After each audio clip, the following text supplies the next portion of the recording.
संध्या enterprises YouTube channel. आज हम आपको इस वीडियो में बताने जा रहे हैं physical properties of rubber compounding. Hello friends, नमस्कार। हमेशा की भांति फिर से मैं आपको आज टेक्निकल थिंग्स पर आ चुका हूं। आज कल की बात है कि एक पर्सन थे, उन्होंने मेरे को कॉल किया और उन्होंने व्हाट्सएप किया कि सर मैं कंपाउंडिंग बना रहा हूं, लेकिन उसमें जो फिजिकल प्रॉपर्टी है, जो एजिंग प्रॉपर्टी है, हमको मीट नहीं हो रही है। तो फिर से आपको शुक्रगुजार करना चाहूँगा, धन्यवाद देना चाहूँगा कि अगर इस तरह का कोई सवाल करता है मेरे से तो हमें बहुत अच्छा लगता है और लगता है कि मैं भी एक मनुष्य का जीवन प्राप्त करके धन्य हो जाता हूँ कि अगर मेरे से कोई सवाल करता है।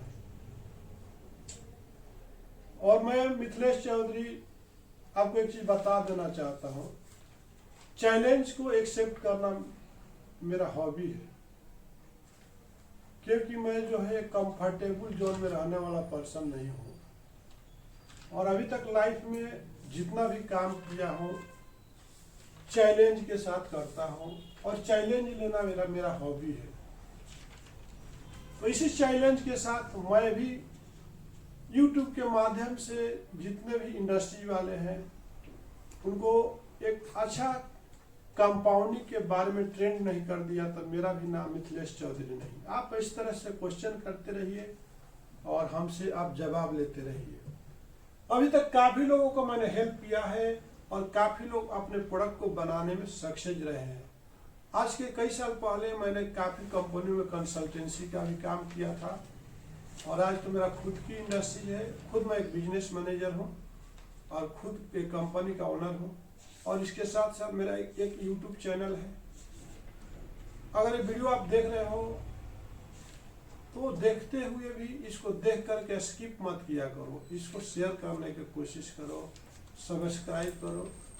और जो आप जानते हो ये मत सोचो कि मैं दूसरे को बता देगा तो मेरा क्या होगा। ऐसा सोचना हमारे लिए बहुत ही छोटा बुद्धि का पहचान है। हम स्मार्ट है, ठीक है, हमारे जैसा स्मार्ट कोई नहीं आना। ये आपकी जो है अंदर से जलने की जो प्रवृत्ति है अच्छी नहीं है। आप जितना स्मार्ट हो उसके 100 गुना दूसरे को स्मार्ट बनाना ही हमारी जिम्मेदारी है, क्योंकि हम मनुष्य जो है पानी के बबूले की तरह है।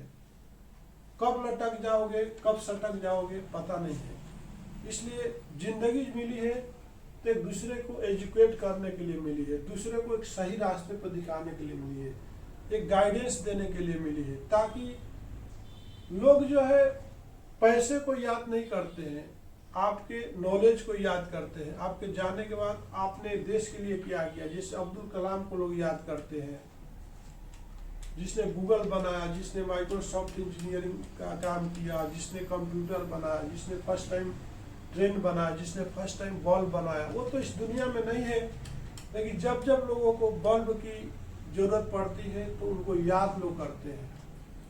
जब जब हमारा देश को 26 जनवरी 15 अगस्त की बात आती है तो हमारे देश के शहीदों को लोग याद करते हैं।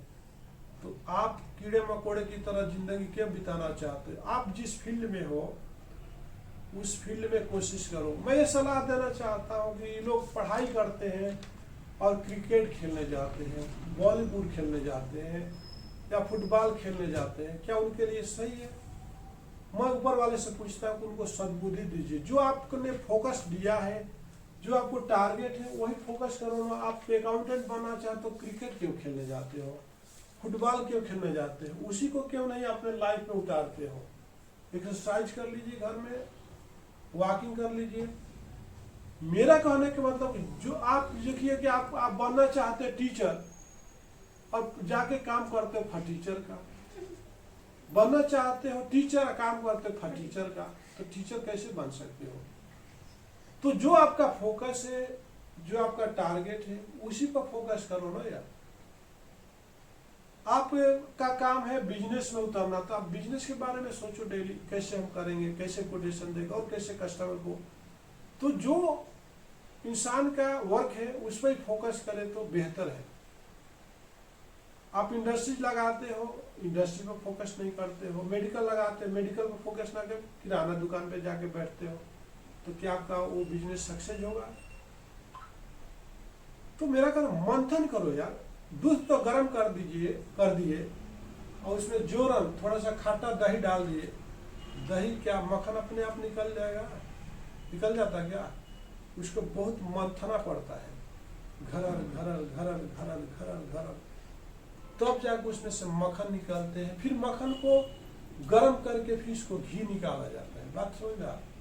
तो घी ऐसे नहीं बनता है, सोना भी ऐसे नहीं बनता, वो भी एक धातु है, पत्थर है, उससे सोना बनाने के लिए उसको कई बार तपाना पड़ता है। तो मेरे भाई, इस वीडियो को देखने के टाइम में आप इस वीडियो को सब्सक्राइब कर लीजिए। अगर आपको सब्सक्राइब नहीं करना है तो इस वीडियो पर जाना भी नहीं।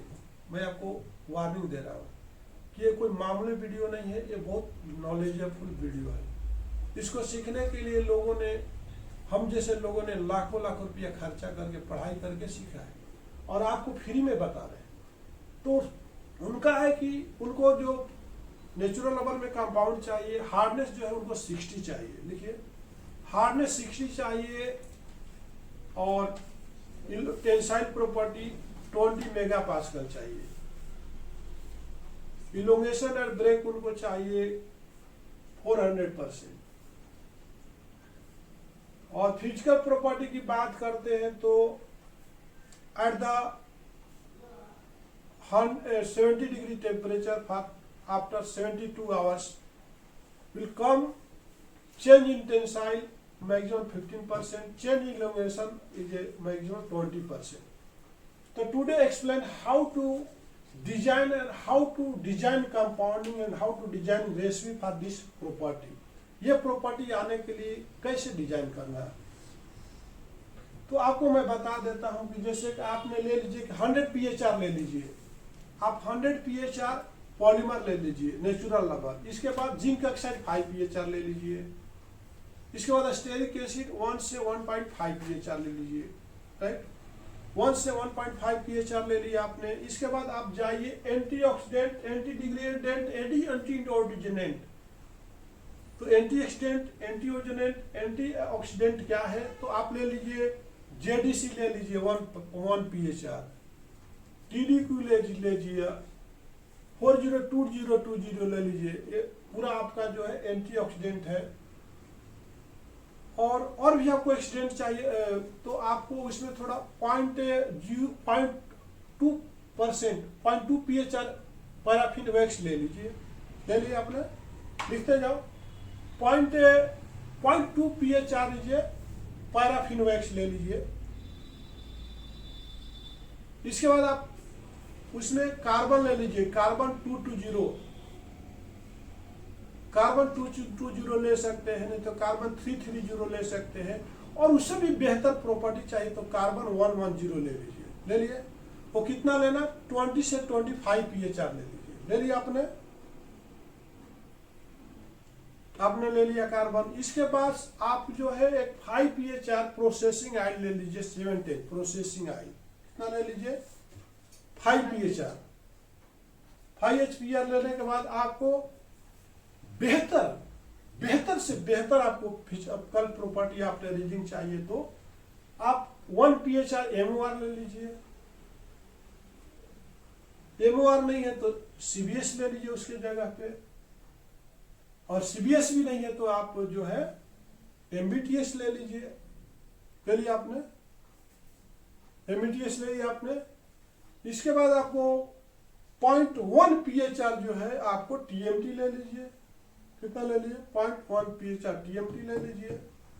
इसके बाद सल्फर आप ले लीजिए 1.8 से 2 PHR सल्फर ले लीजिए। आपने ले लिया, आपका रेसिपी बन के पूरी तरह से तैयार है वो प्रॉपर्टी के लिए। आपको चाहिए था टेंसाइल 20 मेगापास्कल, हार्डनेस चाहिए था 65 60 ±5 चाहिए था, इलोंगेशन आपको 400 चाहिए था, और physical property after raising tensile strength, आप changing tensile strength should be maximum 15% और elongation break at the maximum 20%। और ये रेसिपी को आप बनाइए। बनाने से पहले फर्स्ट आपको मास्टर बैच बनाना चाहिए। मास्टर बैच बनाने के टाइम में ये तीन चार केमिकल को निकाल दीजिए। जैसे कि आपको MOR निकाल दीजिए, उसको पहले नहीं डालना है। ये लास्ट का जो आइटम है जैसे MOR, CBS, MBT, TMT और आपका सल्फर, ये आपको मास्टर फाइनल बैच में डालना चाहिए। इसके पहले का जितना भी इंग्रेडिएंट है मास्टर बैच बना लीजिए। आपको कितना केजी का आप ओपन मिक्सिंग में करना चाहते हो, नीडल में करना चाहते हो, बनबरी में करना चाहते हो, इंटरमिक्स मशीन में करना चाहते हो, डिपेंड ऑफ यू। पहले मास्टर बैच बनाइए। इसके बाद मास्टर बैच बनाने के पहले अगर आप हो सकता है आप कंपाउंड को ज़्यादा स्कॉच से बचाना है, क्लाइमेट से बचाना है।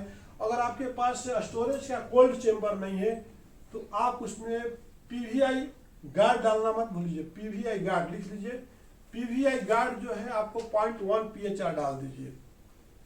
PVI गार्ड आपको डालने से 1 PHR वो आपको कंपाउंड को रूम टेम्परेचर पर स्कॉच होने से बचाएगा। ठीक है। और जैसे मास्टर बैच आपने बना लिया, राइट, मास्टर बैच बना करके मिनिमम मैं बोलता हूँ कि आप जो है 24 आवर्स रख दीजिए। 24 आवर्स रखिए, 36 आवर्स रखिए, 48 आवर्स रखिए, 72 आवर्स से कोई प्रॉब्लम नहीं होने वाला। इसके बाद आप जब भी आपको प्रोडक्ट बनाना हो, इसके बाद आप वेट कीजिए और उसके हिसाब से जो है एक्सलेटर केमिकल है जैसे MBTS है, MOR है, CBS है, TMT है और सल्फर है, आपका PVI गार्ड है, ये बाद में ऐड कीजिए। ऐड करने के बाद एक बार पूरी तरह से निप को टाइट कीजिए, उसको एकदम बिल्कुल झिल्ली की तरह टाइट कीजिए। जैसे आपका रोलर आता है, ऐसा रोलर आता है, तो जब मिक्सिंग आप करते हो तो दोनों का निप इक्वल होना चाहिए, ना कि इधर प्लस इधर माइनस। प्लस तो उसमें आपका रोला भी डैमेज होने का चांस रहता है। दोनों साइड बूस्ट रहता है मशीन का। अगर अलाइनमेंट सही नहीं होगा तो बूस्ट जाने का भी चांस रहता है लोड पे। तो अगर इधर 2 mm है तो इधर भी 2 mm। कम से कम उसको मास्टिकेशन करने के बाद मिनिमम निप्स का जो रोलर का गैप है 2 mm तक ले जाइए और धीरे धीरे फिर गैप को बढ़ाना शुरू कीजिए। धीरे धीरे फिर गैप को बढ़ाना शुरू कीजिए। उसको 6-7 mm तक लेके आइए गैप को। आप फिर एक बार दोबारा फिर टाइट करते जाइए, फिर टाइट करते जाइए, फिर टाइट करते जाइए, फिर 2 mm तक लेके जाइए।